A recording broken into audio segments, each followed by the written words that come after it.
প্রিয় শিক্ষার্থীবৃন্দ, আসসালামু আলাইকুম। গাজীপুর মেট্রোপলিটন কলেজ কর্তৃক আয়োজিত অনলাইন ক্লাস প্রোগ্রামে তোমাদের আবারও স্বাগতম।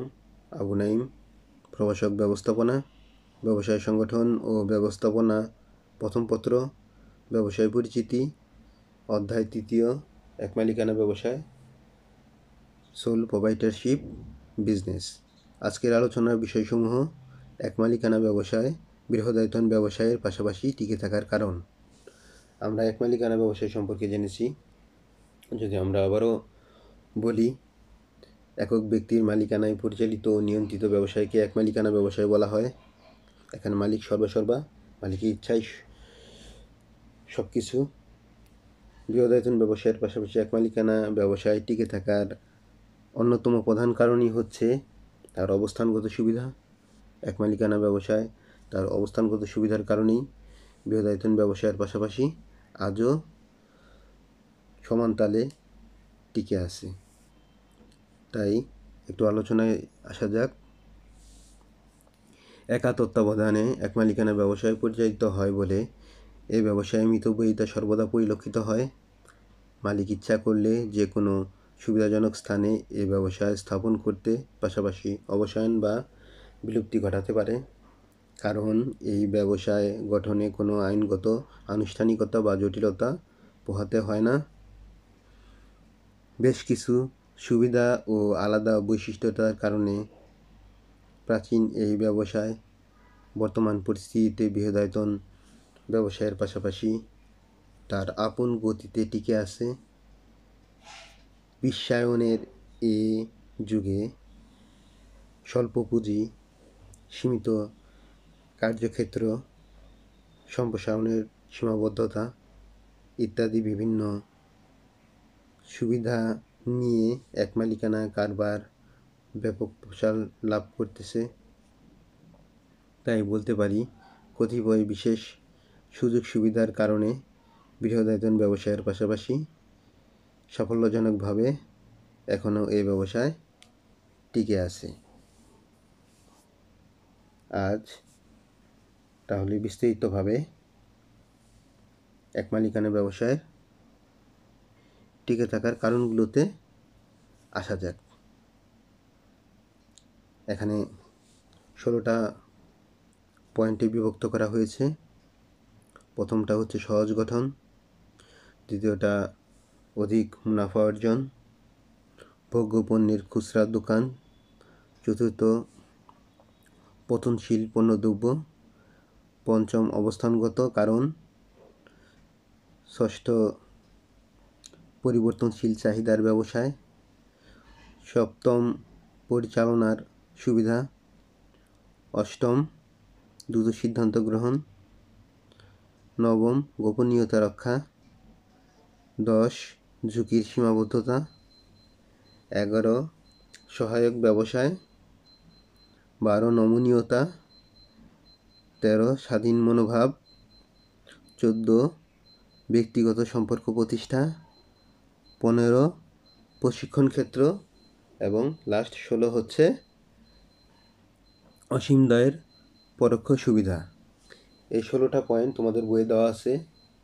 তোমাদের বইয়ে সুন্দরভাবে ব্যাখ্যা করা আছে। আমি অন্যান্য বইগুলো দেখেছি, তোমাদের বইয়ে ভালো করে দেওয়া আছে। তাহলে সহজ গঠন বা ইজি ফরমেশন। সহজ গঠন বলতে আমরা জানি যে সহজে গঠন করা যায়, অতি অল্প সময়ে অতি অল্প পুঁজিতে, অতি অল্প পদক্ষেপে, অতি অল্প ডিস্টেন্সে বা লোকাল এরিয়াতে ইচ্ছা করলে এই ব্যবসায় গঠন করা যায়। অধিক মুনাফা অর্জন বা ম্যাক্সিমাম প্রফিট। এক মালিকানা ব্যবসায়ে তার অবস্থানগত কারণে এবং পরিচালনার কারণে অধিক মুনাফা অর্জিত হয়ে থাকে। এক্ষেত্রে এক মালিকানা ব্যবসায়ে অধিক মুনাফা অর্জন করা সম্ভব ব্যবসায় পরিচালনার সাথে মালিক নিজেই প্রত্যক্ষভাবে জড়িত থাকে, তাই মিতব্যয়িতা রোধ হয় এবং ব্যবসায় অত্যধিক মুনাফা অর্জিত হয়। ভোগ্য পণ্যের খুচরা দোকান বা রিটেইলিং অফ কনজিউমার গুডস। তাহলে ভোগ্য পণ্যের খুচরা দোকান, আমরা যেহেতু ভোগ্য পণ্যে আসছি, সেহেতু আমাদের ভোগ্য পণ্য এবং শিল্প পণ্যটা একটু আলোচনা করা যাক। ভোগ্য পণ্য হচ্ছে ভোগের জন্য, আর শিল্প পণ্য হচ্ছে পুনরায় উৎপাদনের জন্য ক্রয় করা হয়। ভোগ্য পণ্যের ক্ষেত্রে ভোক্তার পরিমাণ বেশি থাকে, ক্রয় পরিমাণ কম থাকে। শিল্প পণ্যে ক্রয়ের পরিমাণ বেশি থাকে, ক্রেতার সংখ্যা কম থাকে। তাহলে ভোগ্য পণ্যের খুচরা দোকান, এই ক্ষেত্রে বৃহদায়তন ব্যবসায়ের উৎপাদিত পণ্যের ভোক্তারা পুরো দেশে ছড়িয়ে থাকে। গ্রামে অঞ্চলে ভোক্তার চাহিদা মেটানোর জন্য এক মালিকানা ব্যবসায় প্রতিষ্ঠা করতে হয়। তাই বৃহদায়তন ব্যবসায়ের পাশাপাশি এক মালিকানা ব্যবসায়টা কি আজও সমান তালে টিকে আছে। 4 নম্বর পয়েন্টটা হচ্ছে পচনশীল পণ্যদ্রব্য। তোমরা দেখতে পাচ্ছ, একে বলা হয় পেরিশেবল গুডস। এখানে পচনশীল দ্রব্য, যেটা পচে যায়, যেমন মাছ, মাংস, ফলমূল, তরকারি, এগুলো পচনশীল পণ্য বিধায় এই ব্যবসায়টা এক মালিকানায় করা হয়ে থাকে। তারপরে হচ্ছে অবস্থানগত কারণ, রিজন ফর লোকেশন। অবস্থানগত কারণে এক মালিকানা ব্যবসায় এত জনপ্রিয়, কারণ এক মালিকানা ব্যবসায় ইচ্ছা করলে যে কোনো স্থানে শুরু করা যায় এবং স্বল্প পুঁজিতে স্থাপন করা যায়। তারপরের পয়েন্টটা হচ্ছে 6 নম্বরটা, পরিবর্তনশীল চাহিদার ব্যবসায়, বিজনেস অফ চেঞ্জিং ডিমান্ড। এখানে পরিবর্তনশীল চাহিদার ব্যবসায় এটা কি? ভোক্তার চাহিদা সর্বদা কি আমরা জানি পরিবর্তনশীল। প্রতিনিয়ত ভোক্তার চাহিদা পরিবর্তিত হচ্ছে। বৃহদায়তন পণ্য উৎপাদনে সক্ষম নয়, এক্ষেত্রে এক মালিকানা ব্যবসায়, যেমন তোমার কাপড় ও পোশাক তৈরি ও বিক্রয়ের দোকান, কুটির শিল্পের দোকান ইত্যাদি কি পরিবর্তনশীল চাহিদার ব্যবসায়ের ক্ষেত্রে একচ্ছত্র আধিপত্য বিস্তার করে থাকে বা অধিপতি বলা চলে। তারপরের পয়েন্টটা হচ্ছে পরিচালনার সুবিধা,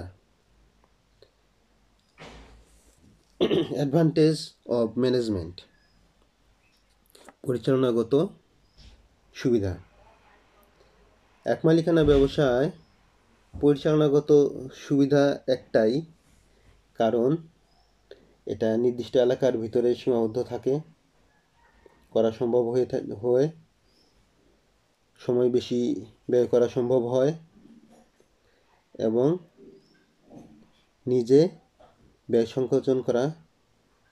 তত্ত্বাবধান করে বিধায় ব্যয় সংকোচন করা সম্ভব হয় এবং স্বল্প পুঁজিতে করা সম্ভব হয় বিধায় এটা পরিচালনাগত সুবিধা সর্বদা বিদ্যমান।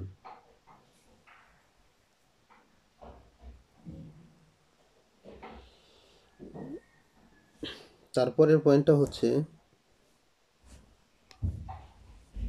দ্রুত সিদ্ধান্ত গ্রহণ বা প্রম্পট ডিসিশন মেকিং।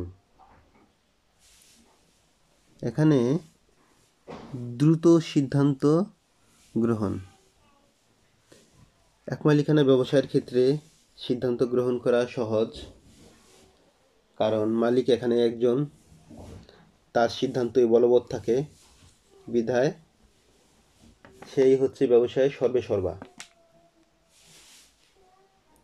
তাই এক মালিকানা ব্যবসায় যে কোনো পরিস্থিতিতে, পরিবর্তনশীল পরিস্থিতিতে দ্রুত সিদ্ধান্ত গ্রহণ করতে পারে। 9 নম্বরটা হচ্ছে গোপনীয়তা রক্ষা, মেনটেনেন্স অফ সিকিউরিটি। গোপনীয়তা রক্ষা। এক মালিকানা ব্যবসায়ের ক্ষেত্রে গোপনীয়তা রক্ষা করা সম্ভব। অংশীদারি এবং কোম্পানি সংগঠনের ক্ষেত্রে তা সম্ভব হয় না। মালিক ইচ্ছা করলে গোপনীয়তা রক্ষা করতে পারে, তার মতো করে ব্যবসায়িক কার্যক্রম পরিচালনা করতে পারে। এক্ষেত্রে মালিক নিজেই সকল সিদ্ধান্ত নিতে পারে, অন্য কারোর সাথে আলাপ আলোচনার প্রয়োজন হয় না। তারপরেরটা হচ্ছে 10 নম্বর, ঝুঁকির সীমাবদ্ধতা। ঝুঁকির সীমাবদ্ধতা, লিমিটেশন অফ রিস্ক। এখানে ঝুঁকির রিস্ক বা ঝুঁকির সীমাবদ্ধতা রয়েছে।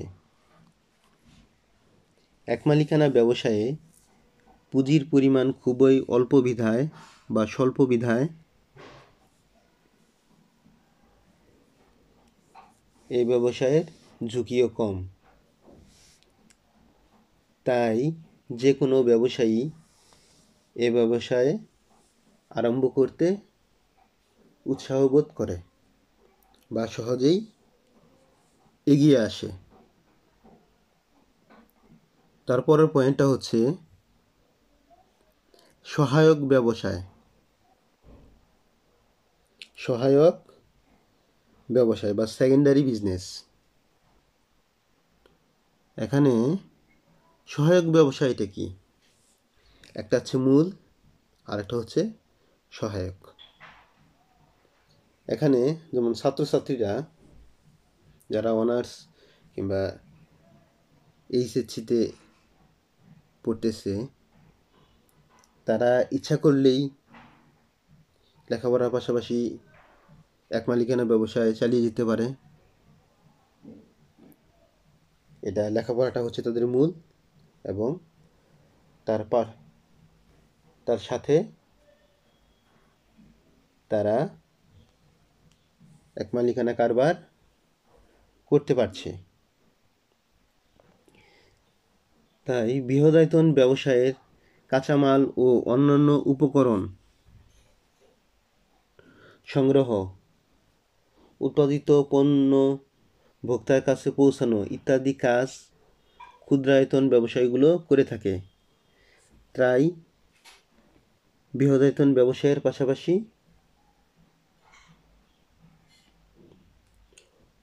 এক মালিকানা ব্যবসায় টিকে আছে এবং বৃহদায়তন ব্যবসায়ের উন্নয়ন সাধন করে আসছে।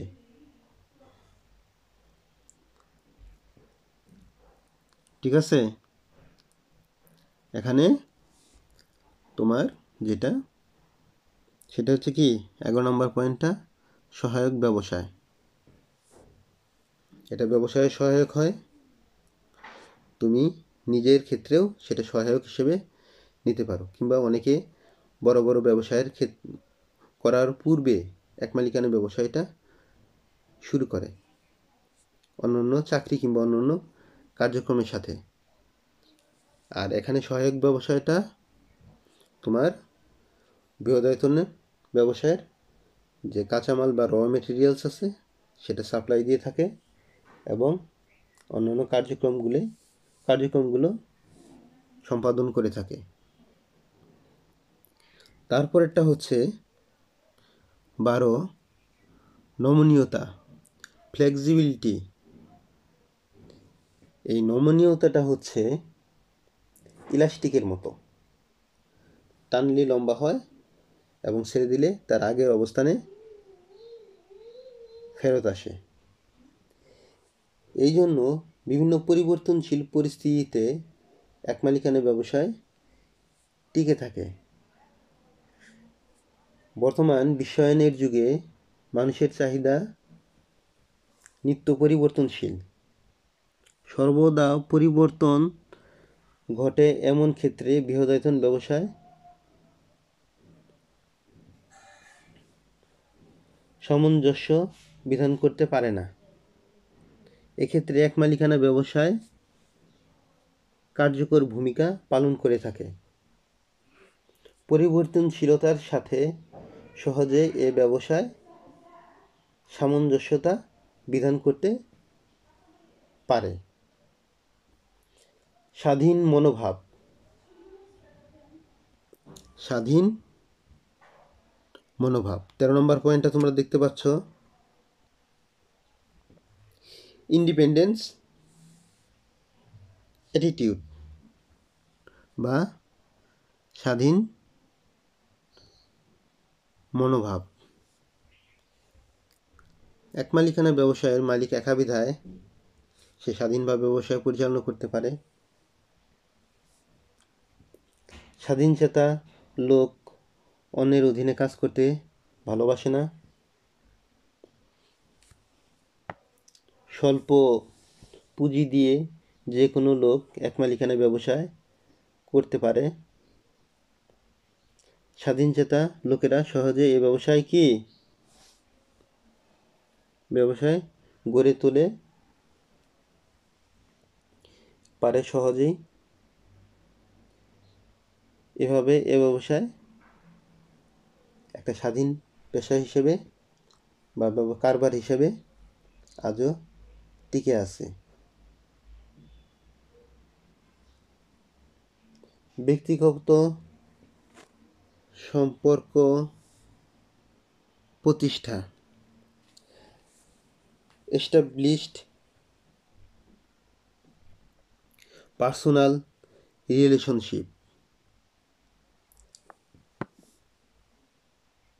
এক্ষেত্রে একমালিকানা ব্যবসায়ের মালিক নিজেই সংগঠন পরিচালনা করে থাকে এবং যাবতীয় কাজ সম্পাদন করে থাকে। তাই কর্মচারীর ও ভোক্তার সাথে একটি গভীর সম্পর্ক গড়ে ওঠে। কিছু কিছু ব্যবসায় এ ধরনের সম্পর্ক খুবই প্রয়োজন হয়।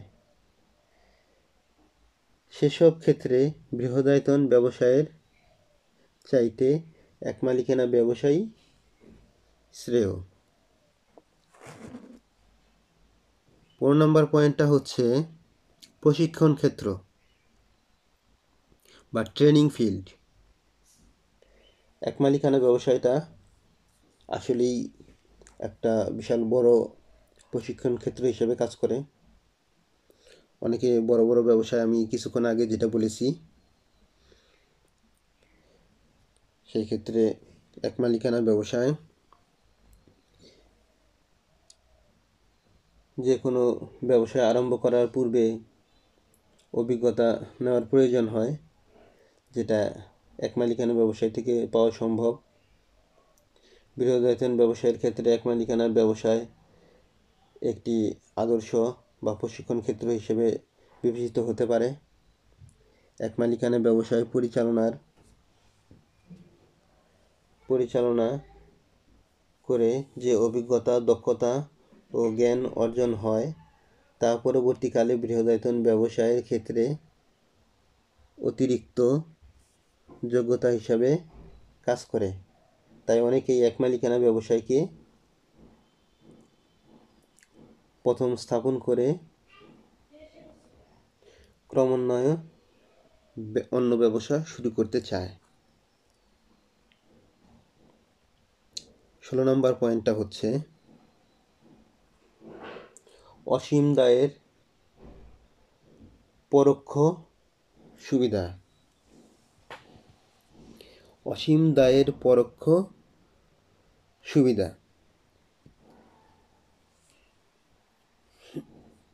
Indirect advantage of unlimited liability. এই ক্ষেত্রে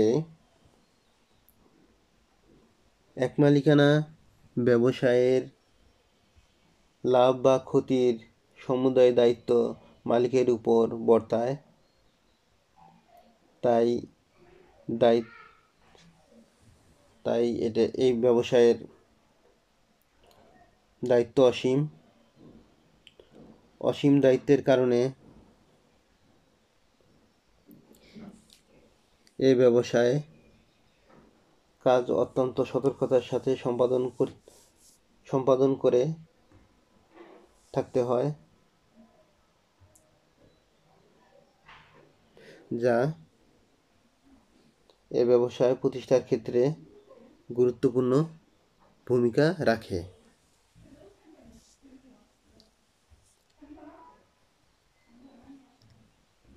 যেহেতু এই ব্যবসায়ের দায় অসীম, আমরা জানি এক মালিকানা ব্যবসায়ের দায় অসীম, অংশীদারি ব্যবসায়ের দায় অসীম এবং কোম্পানির সংগঠনের ক্ষেত্রে দায় সীমাবদ্ধ।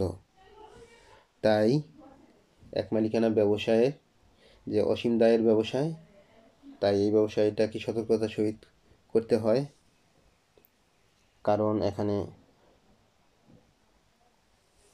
প্রচুর পরিমাণে সময় দিতে হয় এবং অসীম দায়িত্বের কারণে ব্যবসায় এর কাজ অত্যন্ত সতর্কতার সাথে সম্পাদন করতে হয়, যা এই ব্যবসায় প্রতিষ্ঠা পাওয়ার ক্ষেত্রে গুরুত্বপূর্ণ ভূমিকা রাখে। প্রিয় শিক্ষার্থীবৃন্দ, আজ এই পর্যন্তই।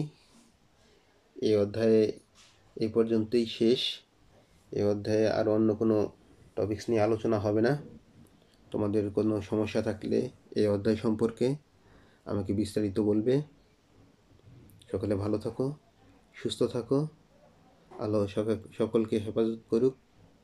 এই করোনা পরিস্থিতি থেকে আমরা সবাই উত্তরণের জন্য নিজের জন্য দোয়া করব এবং সকলের জন্য দোয়া করব। আসসালামু আলাইকুম।